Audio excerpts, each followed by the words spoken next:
मैं पुरुष हूँ, क्यों माधवी को छोड़ना चाहता था तरुण। लेखक नीरज कुमार। मिसेज मेहता 20 साल की बेटी आलिया के साथ व्यस्त थी। वे आज अपनी साड़ियों को अलमारी से बाहर निकाल रही थी। साड़ियों को एक बार धूप में सुखाने का इरादा था उनका। क्या मम्मी, आपने तो सारा घर ही कबाड़ कर रखा है। मिसेज मेहता का 24 वर्षीय बेटा तरुण बोला। अरे बेटे, मैं अपनी अलमारी सही कर रही हूँ। मेरी इतनी महंगी महंगी साड़ियाँ हैं, इन्हें भी तो देख-रेख चाहिए। ये इतनी भारी साड़ियाँ आप लोग कैसे संभाल लेती हो भला? तरुण ने कहा। यह सब हमारी संस्कृति की निशानी है, मिसेज मेहता ने इतलाते हुए कहा। अब भला साड़ियों से हमारी संस्कृति का क्या लेना देना माँ? एक बदन ढकने के लिए 5 मीटर लंबी साड़ी लपेटने में भला कौन सी संस्कृति साबित होती है? तरुण ने चिढ़ते हुए कहा। अब तुम्हारे मुंह कौन लगे? जब तेरी घरवाली आएगी तब बात करूंगी तुझसे, माँ ने हंसते हुए कहा। तरुण बैंक में कैशियर के पद पर काम कर रहा था और अपनी सहकर्मी माधवी से प्यार करता था। दोनों ने साथ जीने मरने की कस्में भी खा ली थी, पर माधवी से शादी को लेकर तरुण हमेशा ही शंकालू रहता था, क्योंकि माधवी नए जमाने की लड़की थी जो बिंदास अंदाज में जीती थी। उसे मोटरसाइकिल चलाना पसंद था और अपनी आवाज को बुलंद करना भी उसे अच्छे तरह से आता था। उसकी यही बात तरुण को संशय में डालती थी कि हो सकता है कि माधवी माँ की पसंद पर खरी ना उतरे। आजकल की लड़कियों को देखो, टॉप के अंदर से ब्रा की पट्टी दिखाने से उन्हें कोई परहेज नहीं है। हमारे समय में तो मजाल है कि कोई जान भी पाता कि हमने अंदर क्या पहन रखा है। माँ की इस तरह की बातें सुनकर तो तरुण का मन और भी फीका हो जाता था। माधवी के पापा को लास्ट स्टेज का कैंसर था, इसलिए वे माधवी की शादी जल्द से जल्द कर देना चाहते थे। माधवी भी तरुण पर दबाव बना रही थी कि वह भी घर में अपनी शादी की बात चलाए। माधवी के बार बार कहने पर एक दिन तरुण ने माँ को माधवी के बारे में बताया और माधवी का फोटो भी दिखा दिया। फोटो देखकर तो माँ ने कुछ नहीं कहा, पर ऐसा लगा कि माधवी जैसी मॉडर्न लड़की को वे अपनी बहू नहीं बनाना चाहती हैं। माँ, वैसे माधवी घरेलू लड़की ही है। हाँ, उसके नैन नक्श जरूर ऐसे हैं जिनसे वह मॉडर्न और अकड़ू टाइप की लगती है। माधवी की तारीफ का समा बांध दिया था तरुण ने। तरुण के पिता तो बचपन में ही गुजर गए थे। तब से लेकर आज तक मिसेज मेहता अपना जीवन आलिया और तरुण के लिए ही तो गुजार रही है। तरुण की माँ उसकी हर पसंद व नापसंद पर ध्यान रखती थी। जवान होते बच्चों की भावनाएं बहुत तीव्र होती हैं और अपनी इच्छाओं को पूरा करने के लिए वे कोई भी कदम उठाने से पीछे नहीं हटते। माँ ने आलिया से सवालिया नजरों में ही पूछ लिया कि ये लड़की तेरी भाभी के रूप में कैसी लगेगी। आलिया ने भी इशारों में ही बता दिया। आलिया के इस खामोश जवाब का मतलब माँ अच्छी तरह समझ गई थी। आलिया वैसे भी अक्सर खामोश ही रहती थी। उसकी इस खामोशी को लोग घमंडी की उपमा देते थे। आलिया की सहज और मूक स्वीकृति पाकर माँ ने भी माधवी से तरुण की शादी करने की इच्छा जाहिर की। तरुण खुशी खुशी 2 दिनों बाद ही माधवी को घर ले आया। माधवी आज पीले रंग के सलवार सूट में थी। उसने अपने बालों को खुला छोड़ा हुआ था, जो बार बार उसके माथे पर गिर जाते थे और जिन्हें बड़ी अदा से सही करती थी। वह माधवी से माँ ने 2-4 सवाल पूछे और उसके घरेलू हालत के बारे में जानकारी हासिल की। माधवी ने उन्हें बताया कि घर में उसके माँ बाप और माधवी ही रहते हैं और पापा कैंसर से पीड़ित हैं, इसलिए घर चलाने की जिम्मेदारी भी उसी पर आ पड़ी है।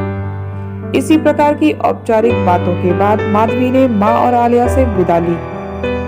माधवी के जाने के बाद तरुण अपनी माँ का निर्णय जानने के लिए मचला जा रहा था। माँ ने इस सस्पेंस को थोड़ी देर बनाए रखना उचित समझा, लेकिन तरुण की हालत देखकर उन्होंने हंसते हुए इस रिश्ते के लिए हामी भर दी थी। तरुण ने तुरंत ही माधवी के मोबाइल पर व्हाट्सएप मैसेज कर दिया कि माँ शादी के लिए तैयार हो गई हैं। अब बस जल्दी से तारीख तय कर लेते हैं। मैसेज देखकर माधवी भी खुशी से फूले नहीं समा रही थी। उसकी शादी से उसके माँ बाप के मन से एक बोझ भी हट जाने वाला था। अगले दिन बैंक से निकलने के बाद तरुण और माधवी कैफे में गए और अपने भविष्य की तमाम योजनाओं पर विचार करने लगे। दोनों की आंखों में रोमांस और रोमांच का सागर लहरा रहा था। वापसी में शाम ज्यादा हो गई थी और अंधेरा घिर आया था। तरुण ने माधवी को खुद ही उसके घर तक छोड़ने का मन बनाया और अपनी बाइक पर उसको बैठाकर चल दिया। बैंक से माधवी के घर की ओर जाते हुए एक पुलिया पड़ती थी जहां पर आवागमन कुछ कम हो जाता था।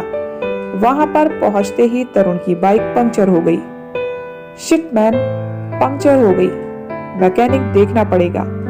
इधर उधर नजर दौड़ाने लगा था तरुण। ठीक उसी समय वहां पर 3-4 मुस्टंडे कहीं से प्रकट हो गए। वे सब शराब के नशे में थे। तरुण चौकन्ना हो गया था कि तभी उसके सिर के पीछे किसी ने डंडे से वार किया।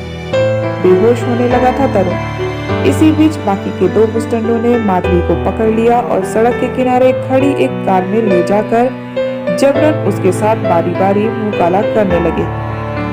तरुण बेहोश था। माधवी उन गुंडों की हवस का शिकार बनती रही और उसके बाद वे गुंडे उन दोनों को उसी अवस्था में सड़क के किनारे छोड़कर चले गए। जब उसे होश आया तब तक माधवी का सब कुछ लुट चुका था। आते जाते लोगों ने उन दोनों पर नजर डाली। कुछ ने उनके वीडियो भी बनाए पर मदद किसी ने नहीं की। उन्हें मदद तभी मिल पाई जब पुलिस की पेट्रोलिंग जीप वहां से गुजरी। तमाम सवालात के बाद पुलिस ने माधवी को अस्पताल में भर्ती कराया और तरुण को प्राथमिक उपचार के बाद घर जाने दिया गया। तरुण के दिलो दिमाग पर जोरदार झटका लगा था पर 10 दिनों तक घर में रुकने के बाद उसने पहले की तरह अपने काम पर जाना शुरू कर दिया।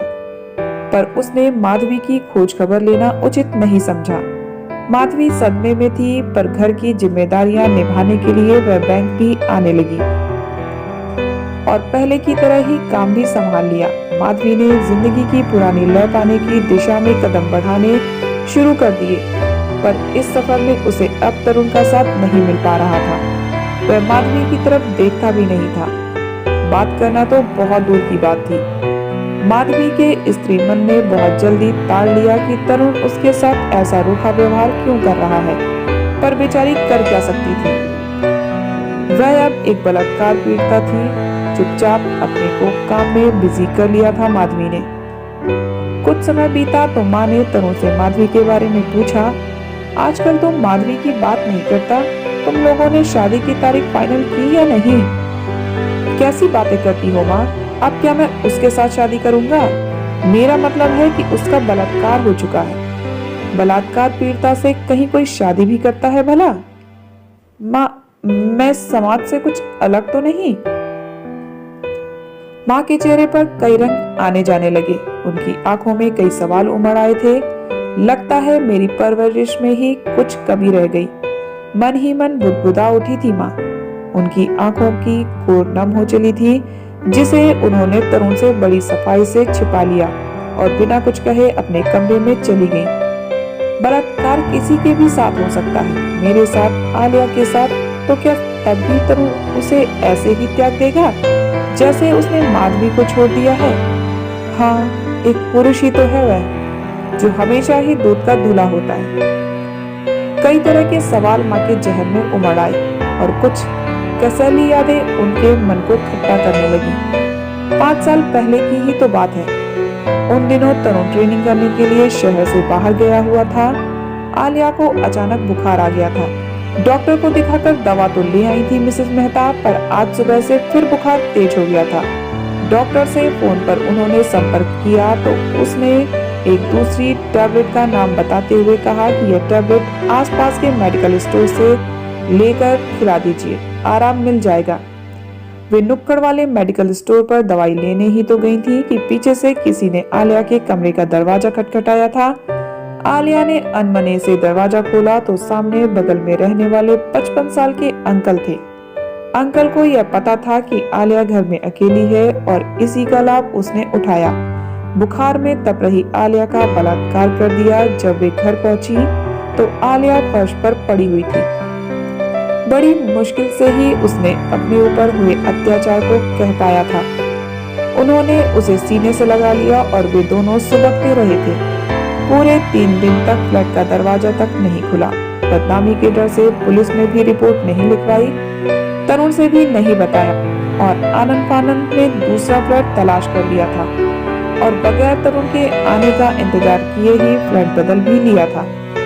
इस राज को अपने सीने में हमेशा के लिए दफन कर लिया था मिसेस मेहता ने, पर आज तरुण की बातें सुनकर उनके घाव हरे हो गए थे और दर्द भी उभर आया था। पर वे चुप नहीं रहेंगी। उन्होंने आंसू पोंछे और तरुण के सामने जाकर खड़ी हो गई। अगर माधवी का रेप हो गया तो क्या वह झूठी हो गई? क्या वह माधवी नहीं रही? माँ तेज सांसें ले रही थी। हाँ माँ, भला मैं अपने आप को ही किसी की जूठन क्यों खिलाऊं? लापरवाही दिखा रहा था तरुण। पर भला इसमें माधवी का क्या दोष है? हो सकता है माँ, पर ये सब बातें फिल्मों में ही अच्छी लगती हैं। मैं जानबूझकर तो मक्खी नहीं निगल सकता ना। पर दोष तो उन लोगों का है जो इस घृणित कृत्य के लिए जिम्मेदार हैं, ना कि माधवी का। माँ और तरुण की बहस जारी थी।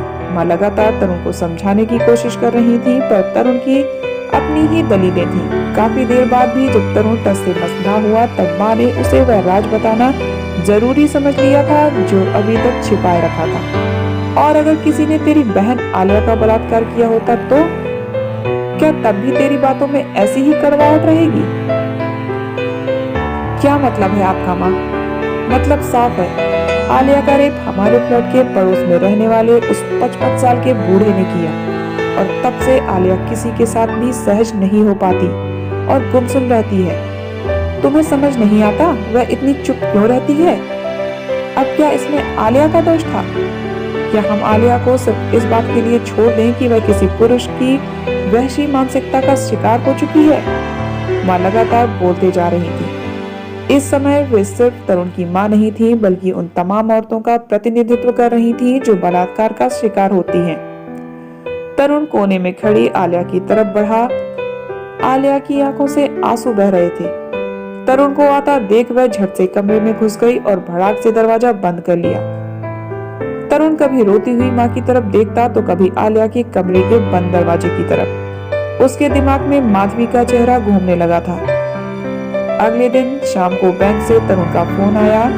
माँ, मुझे आने में देर हो जाएगी। आज मैं और माधवी मैरिज प्लानर के पास जा रहे हैं अपनी शादी की तैयारी के लिए। उम्मीद करती हूँ आपको ये कहानी अच्छी लगी होगी। कहानी अच्छी लगी है तो वीडियो को लाइक और चैनल को सब्सक्राइब जरूर कीजिएगा। मिलते हैं नेक्स्ट वीडियो में एक और नई कहानी के साथ। तब तक आप सब हंसते रहिए, मुस्कुराते रहिए, खुश रहिए। Bye bye, take care.